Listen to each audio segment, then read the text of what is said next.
What's going on, everybody? American Football Network here with another video today. And today we're bringing you guys our top 15 NFL quarterbacks. We're live streaming this one, and we're joined by George from Hot Take City. How you doing today, man?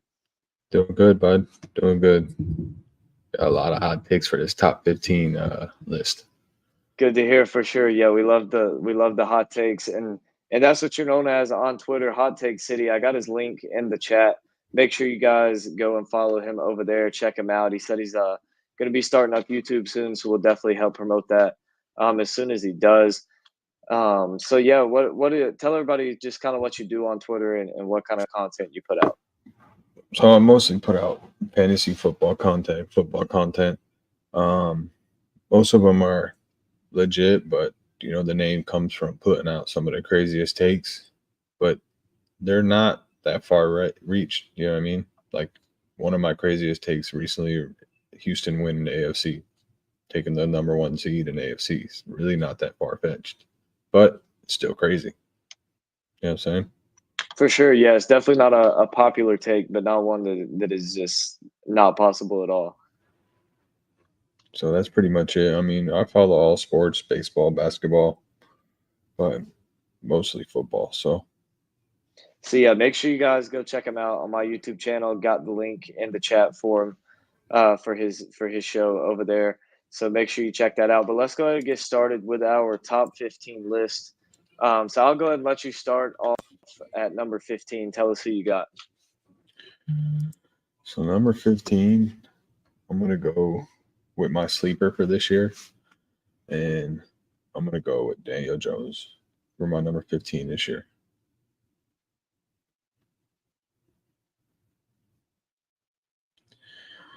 I think he comes back from his injury, ready to move the ball. There's no Barkley there. He's got to, put it on his back and take control of that team. So I think that's my number 15. So I think he does it. For sure. I mean, I could see that. I think he is going to – I do expect him to take a step forward. I think he'll be improved from what he was last year, especially with, like you said, Barkley gone. He's got to put the team on his back and carry them because they're really he's the Giants' only hope offensively. The offense is going to run through him, and they'll go as far as he can take them. For me, my number 15 is also my sleeper. I expect a bounce back year from him after a rough past few years. Number 15 for me is Deshaun Watson from the Browns. He struggled a lot, really, ever since he got to Cleveland.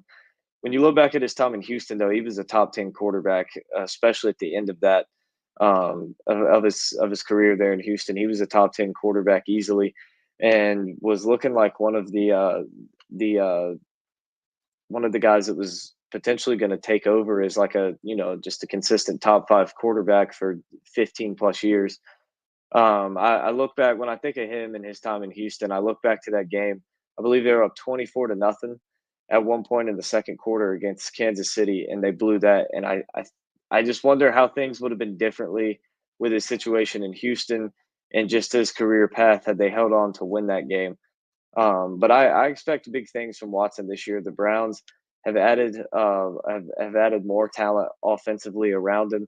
I think he's going to be more healthy than he has been since he's got to Cleveland. I think he's in the best shape that he's been since arriving there. And it's a big year for him. He's signed a huge contract. At the time, was the biggest guaranteed money any quarterback's ever gotten, and he hasn't delivered anything yet under that contract. The fans are not going to be patient forever and wait on him. So I think this is a big year for him, and I expect him to perform that way. So moving on to number 14, who you got at 14? So I got Kirk Cousins, another guy that's coming back from injury. And I think he bounces back. He's got a better offense than he's had over the last years. He's been in Minnesota. No disrespect to Justin Jefferson. Obviously the best offense, but he's got more weapons in Atlanta than he's ever had in Minnesota, and definitely more weapons than he's ever had in Washington. So I think that if he comes out and he starts week 1, I think he'll be in the top 15, could be possibly top 10. But right now we just don't know his status, so I have him at 14. For sure, yeah. He's a guy who can definitely go up. I think him back there with Bijan Robinson is going to be fun to watch for Atlanta this year. And this is really the first running back that you could consider a true wide receiver out of the backfield that Cousins has played with in a long time for sure. Dalvin Cook, he caught a few passes, but this is the most explosive running back and just dual threat player that Kirk Cousins has been around. You look at Kyle Pitts. I think if a guy can get Kyle Pitts' full potential out, it's going to be Cousins for sure. A guy who's been around the game for a while and played with a bunch of great stars on the Uh, outside. For me at number 14, I have another old head as well. I got Aaron Rodgers from the Jets. We don't really know what he's going to be like in this Jets team. Is we got about 4 plays out of him last year. Hopefully, he can stay healthy this year because I think this Jets team with a good Aaron Rodgers at quarterback could go a long ways. They have a top 5 defense in the league. They have a lot of weapons offensively for him, and I could see them being a threat in the AFC if Rodgers is healthy and plays up to his potential. So I have him at 14, kind of the same reason for you having Cousins at 14. You know that he's on a better offense than he's had in a while, and but he's coming off of injury, so you don't really know what he's going to do. So I have him at 14. I think he could jump up. I think he could fall down. But I think 14 is a fair spot for him in the offseason. So moving on, who you have at number 13? so 13, I have Tua, and Tua is another quarterback that 2 years ago took a big hit in injuries, multiple concussions in a year. I don't see him holding the ball that long and dealing with those concussions this year. With Tyreek Hill and Waddle as his two outside targets, and I definitely can see him moving up to the top 10. But he's definitely got to work on his consistency. Some of his throws are definitely, I mean, when you have Tyreek as your wide receiver, you're not really worried about your consistency. But he's definitely got to bring them down or put them to where the wide receiver is able to run while catching the ball and not stopping and then making moves. I mean, one of these days, I'm not wishing it, but the wide receivers are going to get hurt because of his inconsistency throws. So I can definitely see him sliding up some, depending on if he's working on his arm. But right now, I have him at 13. So Oh yeah, for sure. Yeah, you mentioned that consistency. That was the main reason I left Tua off of my list. I want your thoughts on this. Um, for me, what I wonder with Tua is what is he going to do if, like you mentioned, with the injuries? If Tyreek Hill goes out for 6 weeks, what's Tua going to look like? Because personally, I don't think he's going to be that good without the threat of Tyreek Hill. Because when you have a guy like Tyreek who draws so much more attention, that helps guys like Waddle and the rest of that receiving core open up because they can't double team those guys, mhm. and they're not the primary target for the defense to focus on. So what do you think Tua would be like if his number one receiver went he'll, out he'll for definitely a long slide. span? He'll definitely slide out of the top 15. I don't think that he's able to carry that team without the presence of Tyreek Hill. I think the pressure would be too much for him. I mean, he's still young, so he's definitely got time to learn, but I definitely don't think that he'll be able to carry that team. And with him having Tyreek Hill and even Waddle, you know what I'm saying, or Waddle, I mean, their two presence are, enough to where, they're not having to put 9 in the box and worry about Tua and the rushing. They have to, put rush 4, maybe 5, and have to worry about the passing because Tyreek Hill can take a 2-yard slant to the house.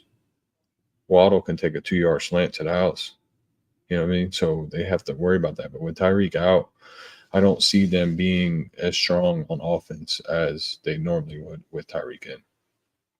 For sure, I agree. And then another thing I look at with Tua is just the offensive scheme that McDaniel runs. I think it favors Tua's strengths very well, and I think it covers up a lot of his weaknesses. Tua doesn't have the strongest arm in the league, but with the offense that McDaniel runs, it doesn't matter that he doesn't have the strongest arm. It's a lot of just quick and intermediate passes, short passing game, just getting the ball out fast. And so that's the thing for me is I feel like 201 is just super inconsistent, can't carry a team. Like we just talked about, if Tyree goes out. And three, I feel like he's a big part of his success is because of the system he's in. And so that's why I left him off mine. For me at 13 is a guy who 2 years ago had a very big step forward, and then last year just completely disappeared off the map in the second half of the season. That's Trevor Lawrence, the quarterback for the Jaguars. I expect him to take a step forward this year. He loses Ridley, but they add a few other pieces around him. Bring in Gabe Davis. I'm not the biggest fan of, but I think overall the wide receiver room improved, even though you lose Ridley. Um, just based off of just the way I expect guys to progress. You still have a lot of good talent all over that offense. The offensive line has gotten better. I expect a big year from his running back ETN as well. And so I think that all of those factors and even a better defense will help Trevor Lawrence to be a better player this year. I expect him to be a guy who takes another step forward in another year under Doug Peterson. So moving on to number 12, who do you have there? So number 12, to continue that chat of Trevor Lawrence, I have him at 12.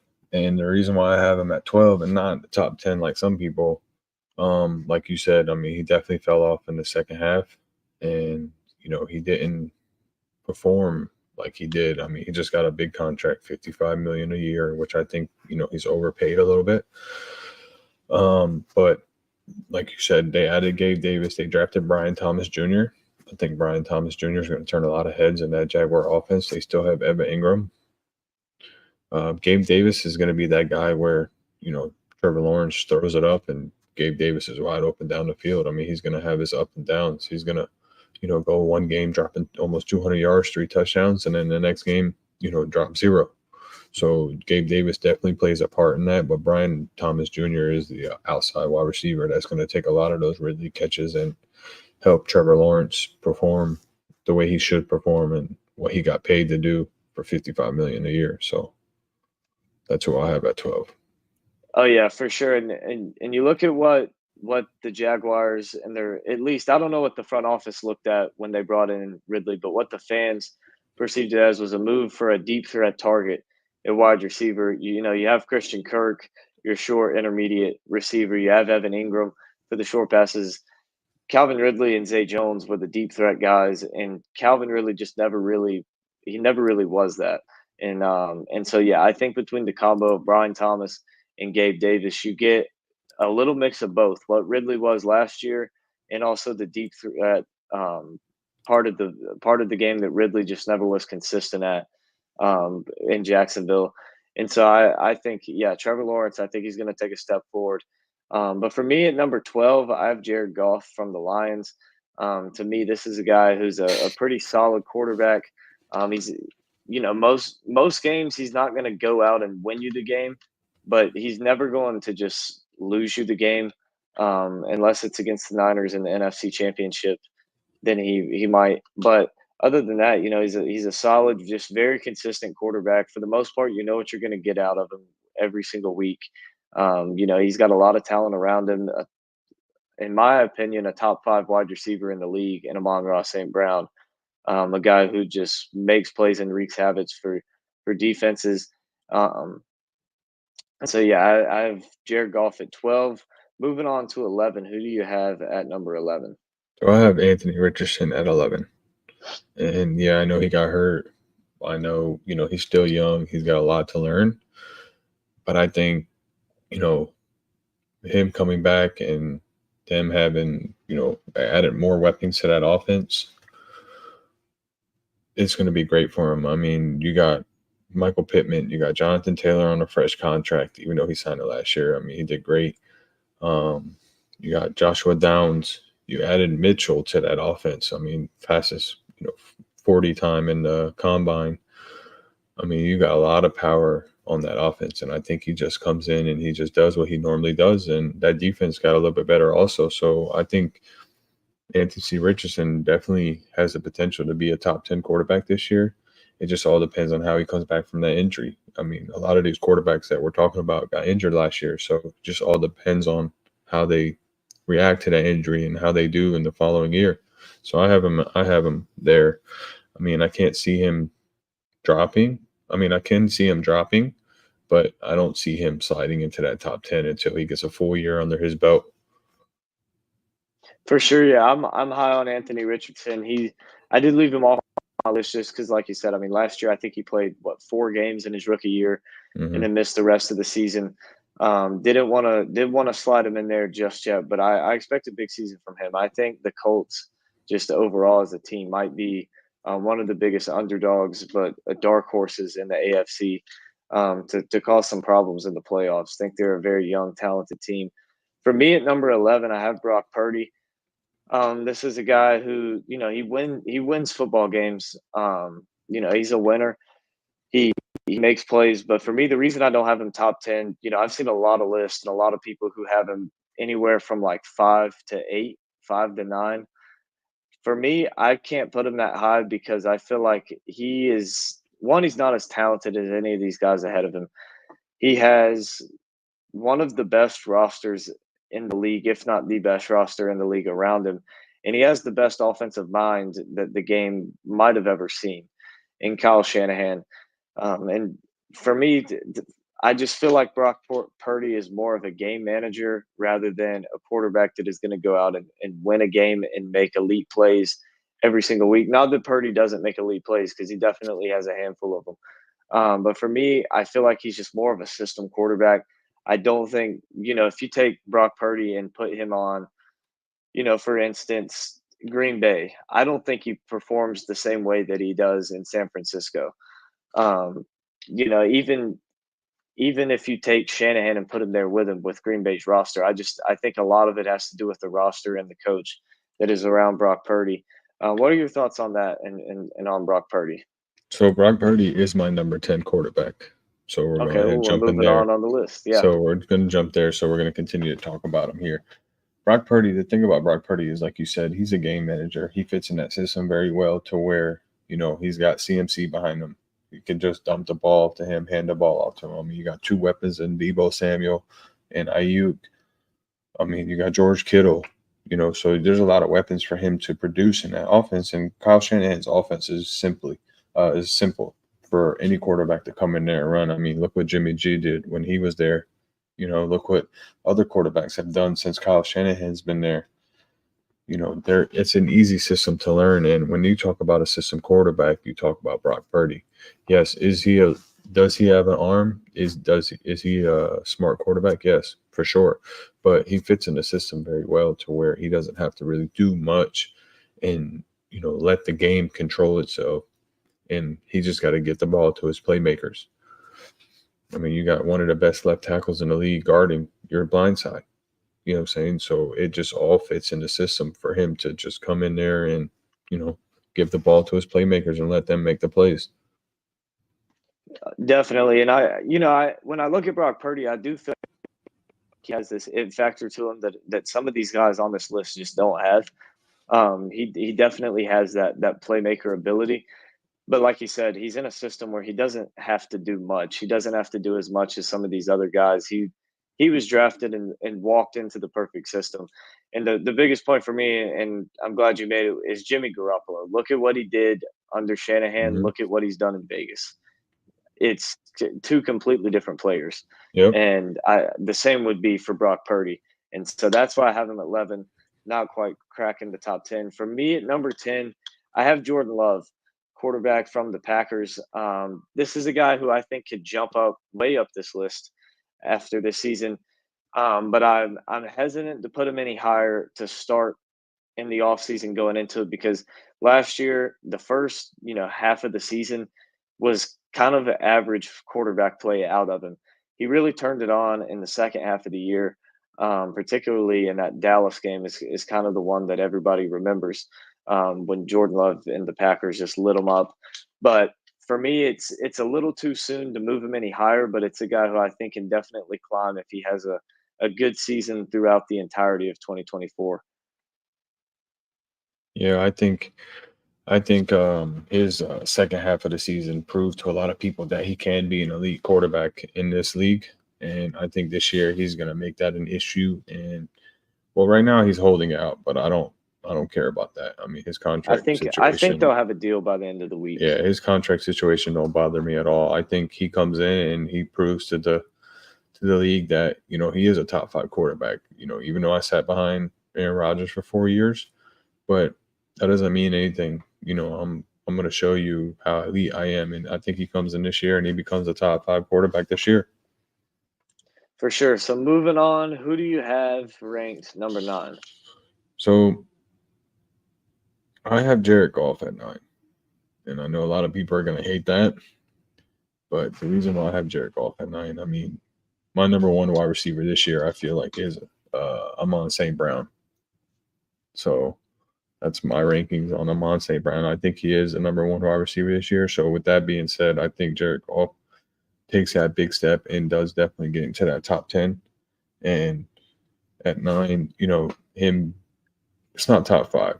So, I mean, at being at 9 for Jared Goff, having the year he had last year is a big, is big for him because he didn't have that, outstanding year, but he didn't have a bad year. You know what I'm saying? He definitely had above average year. This year, the connection between him and Amon St. Brown is going to be even better. You add Williams in there. You got Gibbs and Montgomery out the backfield. There's a lot of moving pieces here that, came late on together in the end of the season last year. And I think the biggest thing for the Lions and Jared Goff is Dan Campbell. That's going to be the issue. If Dan Campbell stays with that coaching style, I think he costs his team a lot of games in losing. But if he sticks to what he knows and what he does, I think Jared Goff is going to be a top 10 quarterback this year. For sure, yeah, like you said, not the best of seasons for him last year, but definitely an above average, just solid quarterback season. And I agree with you. I think that connection between him and all of his playmakers offensively is going to grow even more. I mean, you look at Gibbs and the impact he had last year as a rookie, now moving into year 2. I know they talk about sophomore slump, but I don't see him having one. No, I think there's too much talent around him, and I think Goff is a veteran, a good leader, and I think that he can help with that. I think that just when you look overall at him, he makes his team better. Just whether it's the plays he makes or his leadership. I'm a big fan of Jared Goff. For me at number 9, I have Matthew Stafford. This is a guy who's been an elite quarterback in the league for a while now. Um, he doesn't get his. I feel like he's so slept on when really he's done so much. And I think that he's a guy now. After last year, we had a breakout receiver in Puka Nakua. You throw in a healthy Cooper Cup. Kyron Williams at running back was another breakout star. I think that this offense has pieces, and this is a very good situation for Stafford to be successful in. I think that he has the arm talent and the IQ. And I think he's just an elite level quarterback that is gonna have a very good season. And I think this Rams team is going to be pretty good. Have a solid offense under him. Just a big fan of Matthew Stafford. yeah, I like Matthew Stafford this year, especially with Puka. And like you said, Cooper Cup coming back, full season. And they got a lot to prove. They got a lot to prove. I mean, no Aaron Donald on defense. So that team has to come together and play team ball. And they're going to have to For show sure. that they can play team ball and not rely on the superstars. Yes, Cooper Cup. Puka is an up and coming superstar. Kyron Williams, another up and coming superstar, but their tight end tight end room is a little bit of questionable. I mean, they did sign Parkinson's to a 3-year deal, so we're going to have to see how that works. But overall, they definitely have to play team ball. So I can definitely see Matt Stafford cracking the top 10 this year for sure. For sure. At number 8, who do you have? So number 8, it was a little bit of who to choose, who not to choose. I mean, there's a lot of questionables here. I mean, I have to go with CJ Stroud at 8, and the reason why is he had a phenomenal rookie year, and I'm not taking anything from him, but I don't think he does better than what he did last year. I think he takes a step back, not too big of a step, but I think he takes a step back, and you know, not so much of a sophomore slump, but his sophomore season.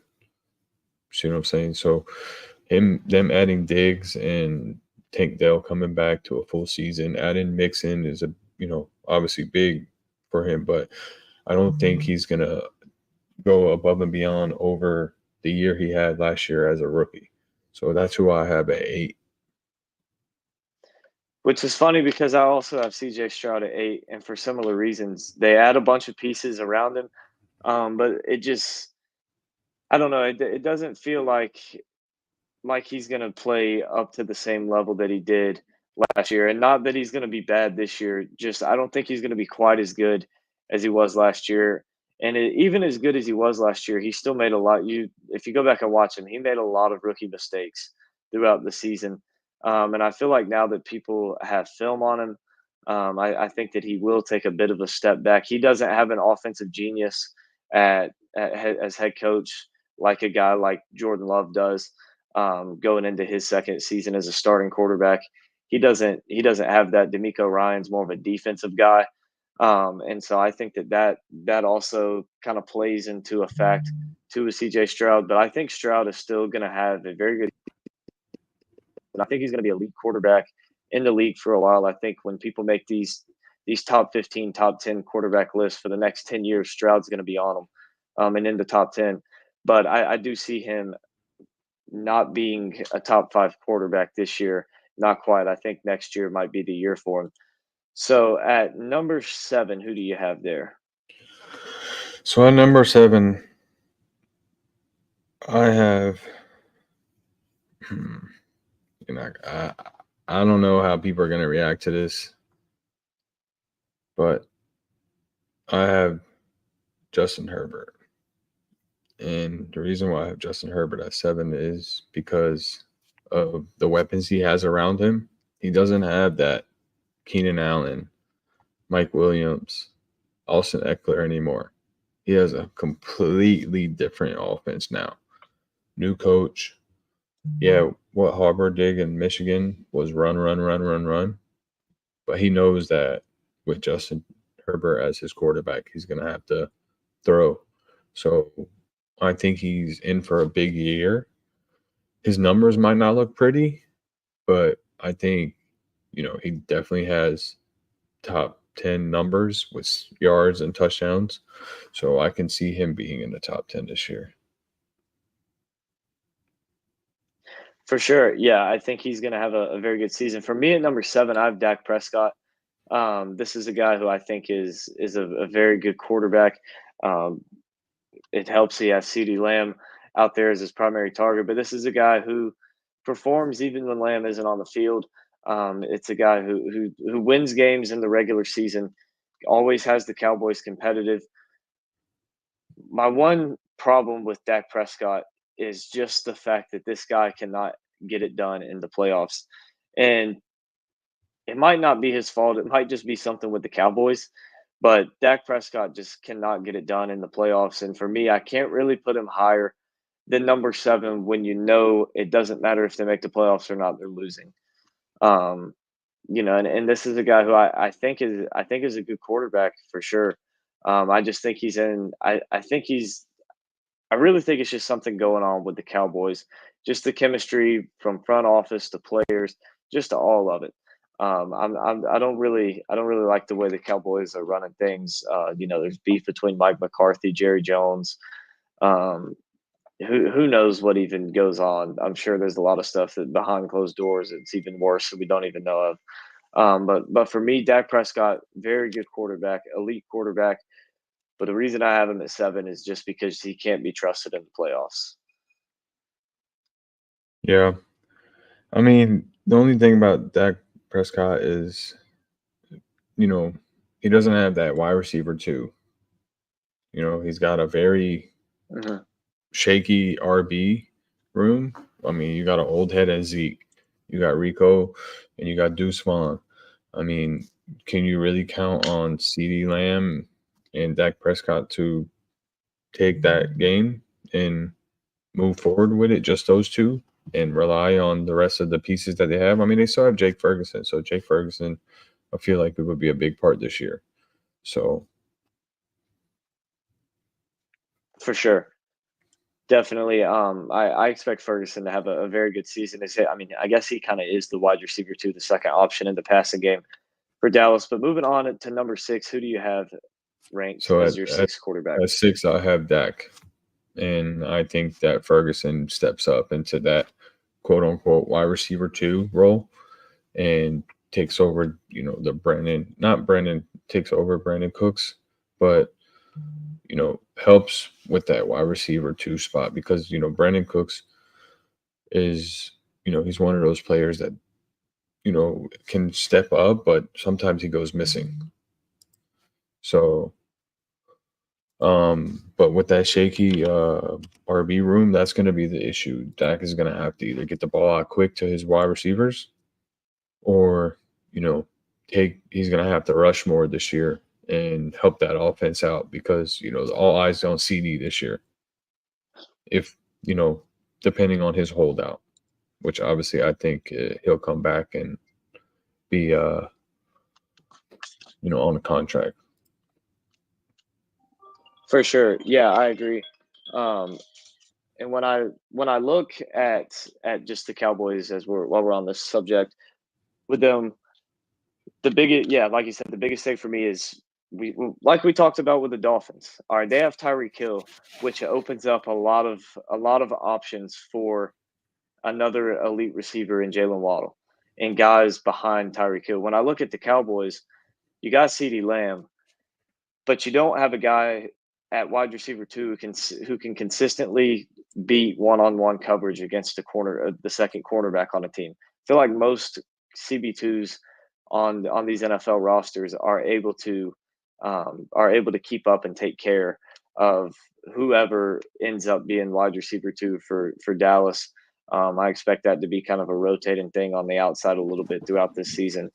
Um, but yeah, that's my biggest. Those are my biggest things with Dak Prescott. At Yeah, number I have to six, I agree. have Jalen Hurts.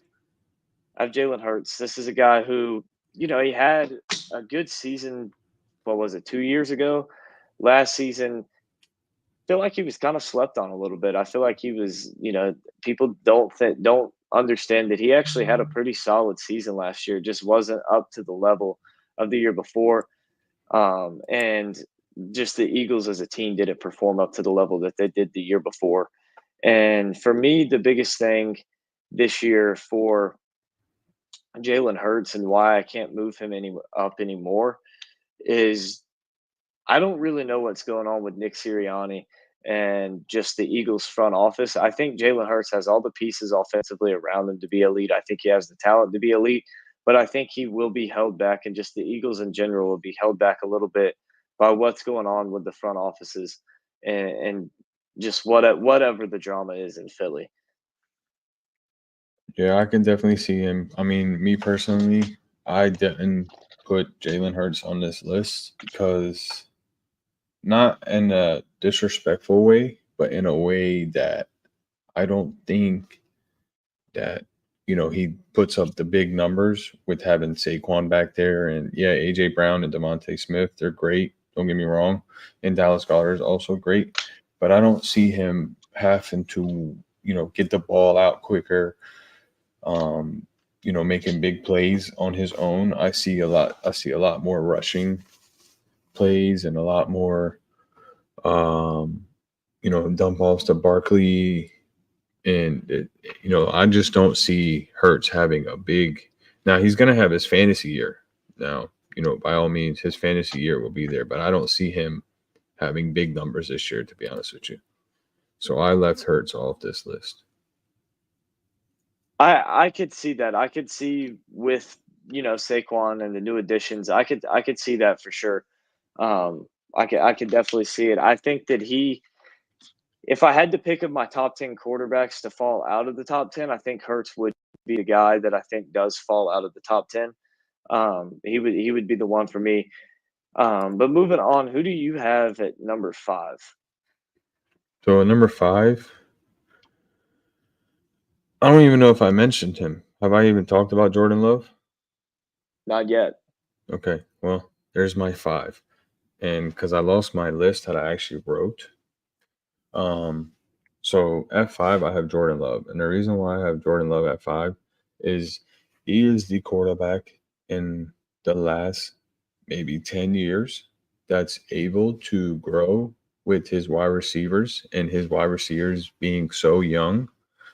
And the addition to having Josh Jacobs on that team is going to relieve so much pressure off of Jordan Love and not having to worry about, is his RB1 hurt? Is his RB1 coming to play the game? Josh Jacobs hasn't missed, you know, near as many games as Aaron Jones has. So, and then also drafting Marshall and Lloyd. I mean, that's another big help. I mean, and I honestly think Jalen Reed and Deontay Wicks are going to be the 1 and 2, and Christian Watson coming in there and taking some snaps from Wicks. I mean, not snaps, but yards from Wicks, because Christian Watson's hammy is, one's bigger than the other. I know everyone's heard that story. And so I can definitely see him cracking the top 5, being a whole season under his belt if he played like he did last second half of the season. For sure, I agree. And like I said, just based off for me, the first half of the season and just overall last year, I didn't quite have him in my top 5. I had him back at 10. I think he's a guy who could definitely finish top 5. I like your point about Josh Jacobs. To me, that was the biggest addition this offseason. He's a guy like him, and I love Marshawn Lloyd as well. I think that for the Packers, he's going to be kind of that gadget guy, a guy that you hand the ball off to from the backfield. You do jet sweeps, even run him out, line him up in the slot outside. I think Lloyd is going to be moved around a lot this year in a lot of unique ways for Green Bay. But for me at number 5, I have Lamar Jackson. This is a guy who won MVP last year, is a guy who has that was his second one. He's constantly making highlight reel plays, and I'm a big fan of Lamar Jackson. The reason I have him at number 5 is just from a pure passing standpoint. I don't think he's better than the 4 guys ahead of him, but I do love Lamar Jackson. I love the talent he has around him. I think that he's a guy who doesn't have that true just elite receiving core just all the way through like some of these guys ahead of him do. Yet he performs and delivers on the same level that they do, and that's what I love most about Lamar Jackson is he just makes it happen. He makes plays happen. He's a winning quarterback, and he wins the game for his team. So moving on, who do you have at number 4? So at number 4, I have Lamar Jackson. And going back to what you said, the addition of Derrick Henry, he doesn't have to run as much, and not have, like, his throwing is not going to be there. And the reason why I say that is it's going to be quick dump offs. Zay Flowers on a slant, Isaiah Likely, they already came out and said that he's going to be part of the passing offense. Mark Andrews coming back. So not a lot of pressure on Lamar Jackson this year. And I don't think he's better than the 3 in front of him passing, obviously. But his rushing comes in play, meaning, a lot of, read options and giving the ball to Derrick Henry. I mean, he hasn't had a running back like Derrick Henry since he's been in the league. And, everyone's saying Derrick Henry's washed and, he's not going to perform and Lamar Jackson's going to take some of his carries. Yeah, they actually might end up with the same amount of carries by the end of the season with the same amount of yards, and both of them rushing, combined almost 3,000 yards. I see a big year for both of them, and them being together is going to be, a whole different ball game for these teams that they're going to have to face, because it's not just Lamar watching Lamar anymore. It's watching Lamar and Derrick Henry. And we've seen what, Derrick Henry's done in the past with his stiff arms and his moves. So Definitely. I'm excited to see that 1-2 punch in the backfield. Real quick before I get to my number 4, looks like Big Draft Energy's talking a little bit of smack to you, saying yeah, that's a horrible jersey. shout out to Big Draft Energy. He had a great stream today. I was watching, and also He is a co-host on my space this Saturday. So if you want to, and you know, definitely come tune in. We do a hot take space where everybody you know, comes crazy takes in there, and we talk about football. So Yes, definitely make sure you guys go check that out. Big Draft Energy, appreciate you checking us out. Go follow him on Twitter, subscribe to him on YouTube, check him out, support him. But for me, my number 4 quarterback is going to be Justin Herbert, a guy you already had on your list. I'm putting him at 4. When I look at this style of offense that Harbaugh is going to bring in, yes, Herbert may have honestly he does. He has the worst weapons of any quarterback on this mhm. list that I have, and of any core. I know we had a few different guys. The worst weapons of any quarterback you've had. What he does have is one of the best offensive lines, particularly at the tackles. At left tackle, you're going to have Rashawn Slater. At right tackle, you're going to have Joe Alt. Or they may be switched. I doubt they will, but they might be switched. When you look at the style of offense that Harbaugh wants to run, it's a lot of getting the tight ends involved in the short passing game. And I look at who they drafted in Lad McConkey at wide receiver in that short passing game. I think he's going to be elite and have a huge season for the Chargers. A guy like Brendan Rice and his speed, I think he's going to be another one that just has a huge season in the short passing game. And for me, that I think that'll open it up for your deep threat targets like Josh Palmer and Quentin Johnson. I think that could really help this team out a lot.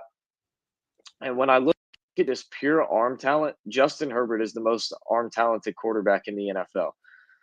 Mahomes can do the different angles and just a crazy off balance throw, but nobody can drop back and throw a football farther and more powerful than Justin Herbert can. And I think Justin Herbert is a top 5 quarterback. I think if for me, what I look back on the most is the opportunity the Dolphins missed out when they took Tua over Herbert. If Miami takes Justin Herbert instead of Tua and they have the They win the roster Super around Bowl. them, They win the they've Super already Bowl. won 1, if not 2, without a doubt. And it's just I'm not even a Dolphins fan, and I was mad when Yeah. they made that pick. No, they definitely win a Um, Super Bowl if Justin Herbert's on that Dolphins team, especially with the addition of Tyreek Hill after Tua's first year. Technically speaking, it would have been Herbert's first year. They definitely win a ring. for sure, without a doubt.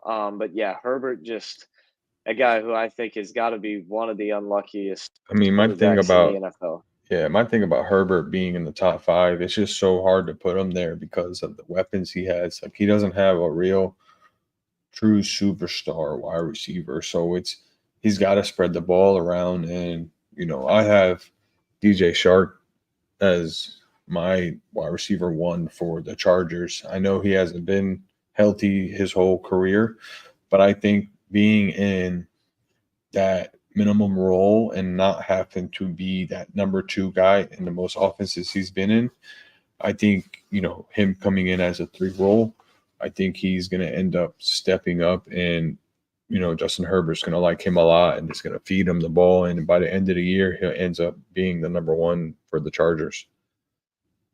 I could see that. Yeah, I think DJ Chark is going to thrive in this offense. I think the biggest thing for me that I feel like is going to really help Justin Herbert this year, though, is Brandon Staley should go to jail for what he did to that defense with all the how that defense played, considering he was supposed to be a defensive genius and all the talent on the field. When I look at Jim Harbaugh, this defense is going to be vastly improved. Now, the only question, and it's always been the problem with the Chargers defense, is not a single one of them can stay healthy. If they can stay healthy, they may have the best defense under Harbaugh in the league. They definitely have a top 5 talented defense. When you just look at the playmakers they have all over the field, I think the defense is going to be vastly improved, and I think that'll also help take some stress off Herbert.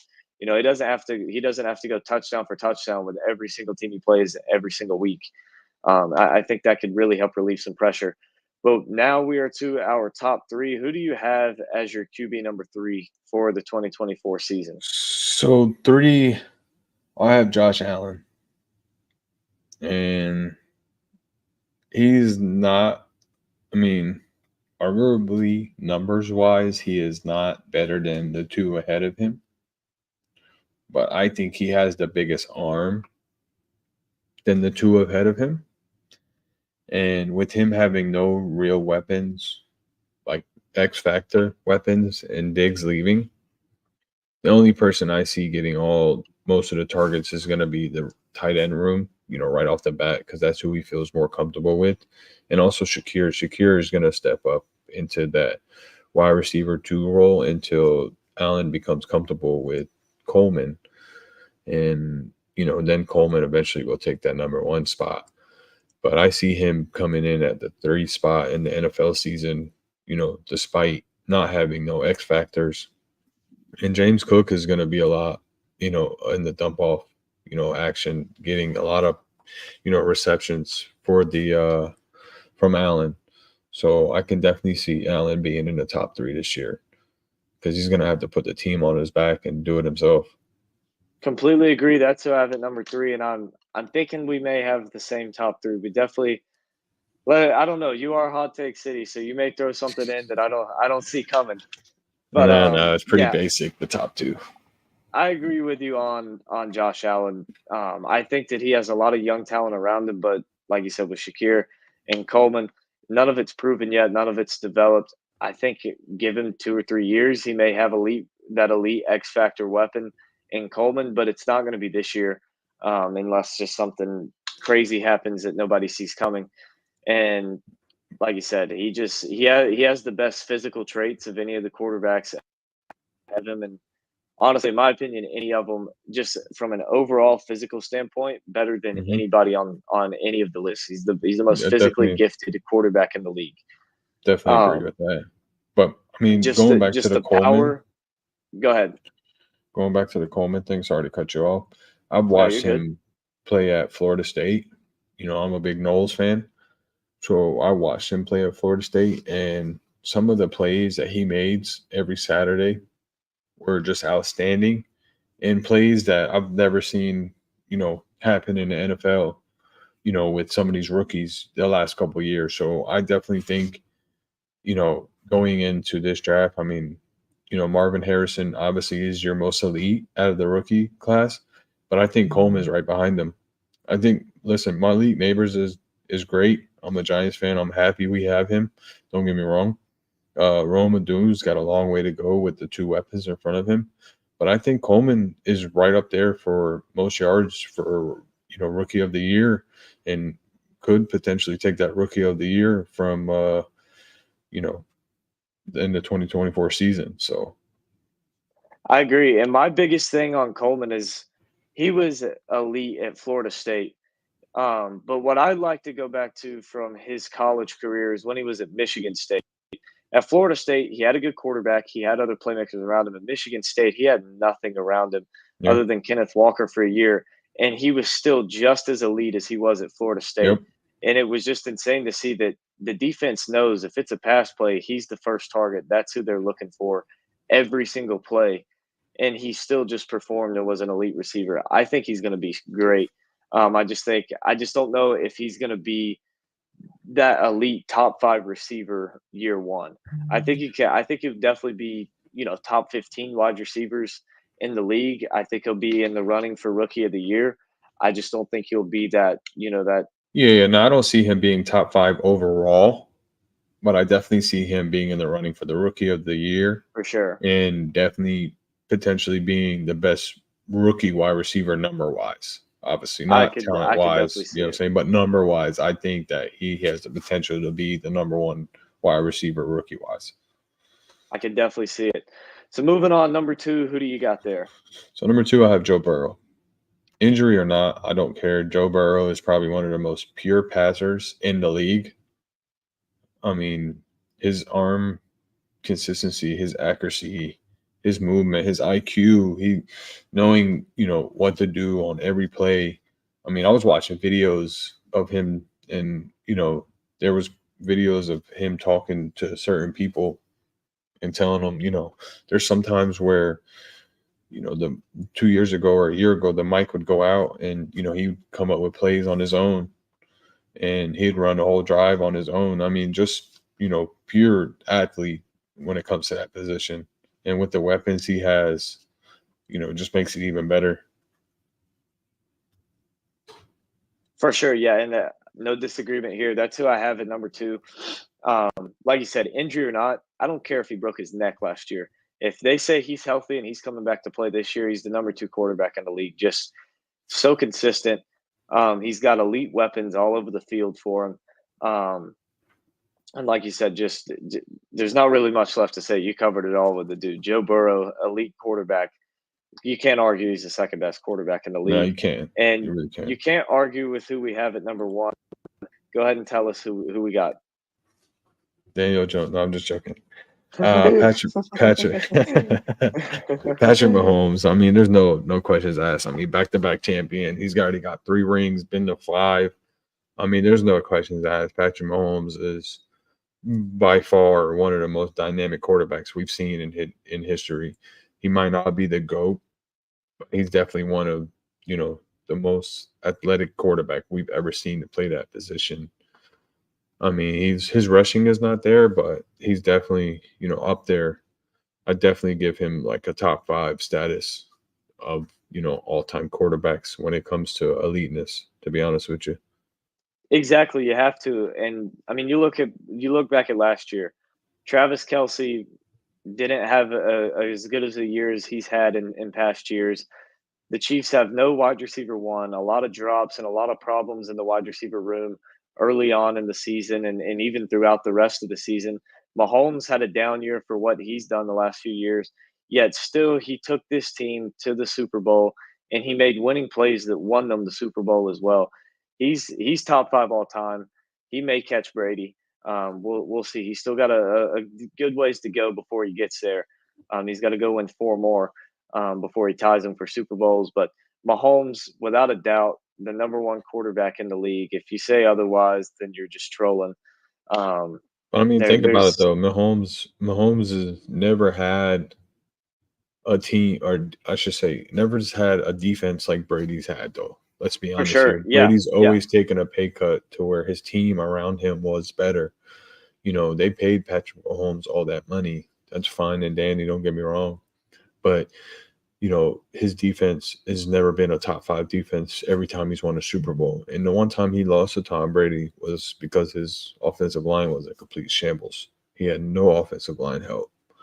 And that Bucks defense was considered a top 5 defense in the league. I could be getting the stat mixed up and get it wrong, but I'm pretty sure the stat was that every year that Tom Brady won the Super Bowl, he had a top 10 defense in the league. Oh yeah, And guaranteed.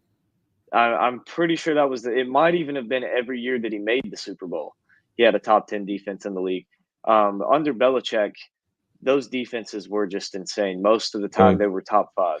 only 2 years or 3, but I only talk about the 2 years that he lost to his daddy. That's all. Yep. Only I those two figured you. I years. figured you would like that one. Yep. But yeah, I mean, yeah, Mahomes has done more with less than any quarterback in the league, and I Especially mean on the he's gonna offense. he's I gonna do mean, it again this year. Yeah, for sure. The defense has gotten better. The defense actually gets worse this year than what they were last year, in my opinion. I don't think the offense is much better than it was last year. You do bring in Worthy, who I think might be the new Tyreek Hill in Kansas City, but you still have a lot of holes in the wide receiver room. Kelsey's another year older, and he's getting pretty up there in age in terms of a football player. So it's Mahomes doesn't he definitely doesn't have the most talented offense around him that some of these other quarterbacks have. But without a doubt, he's going to get the most out of him and more than any other quarterback could get out of him. and all I gotta say is please don't fall for that worthy hype in training camp like everyone fell for the Kadarius Tony hype until you see it in the regular games. Please don't, thinking, oh, that's the next Tyreek Hill. That's the no. Please don't do that until we see it in the regular game. Please. Definitely not. Yeah, I mean, that was who that was who I really compare. That's actually who I compared That's who Worthy everyone was to compares him Darius to. Toney. That's who everyone compares, Mitchell to. I mean, not Mitchell, Worthy to is Tyreek Hill because of his speed and who Patrick Mahomes is and what he did with Tyreek Hill. And I'm not saying that you're going to be wrong or anyone else is going to be wrong, but until we see it in the regular game, you just can't know because look what happened with Kadarius Toney. Oh, Exactly. when the Giants traded him to Kansas City, it was he's going to be great. That's the weapon Patrick Mahomes needs and this and that. And where's he been? 2 plays in the Super Bowl. One was a punt return and one was a little dump ball pass, and he took for 20, 30 yards. Exactly. So, Exactly. Yeah. Xavier Worthy's hype is definitely a lot higher than it probably should be. But he may end up if he's going to turn into an elite player and turn into Tyreek Hill. Mahomes is the quarterback that'll do it oh, for him. you definitely agree. And for me, it's more trust in Mahomes to make him that than it is in Worthy to be that Agreed. for me. Um, but yeah, George, I appreciate you coming on with me. I Make appreciate sure you. you guys go and follow him on Twitter. I have his link in the chat. I'll post it and pin it in the comments as well. It's also in the description.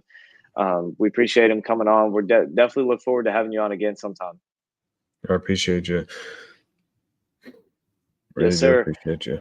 So that wraps up today's stream. We appreciate everybody watching, and we will see you guys next time.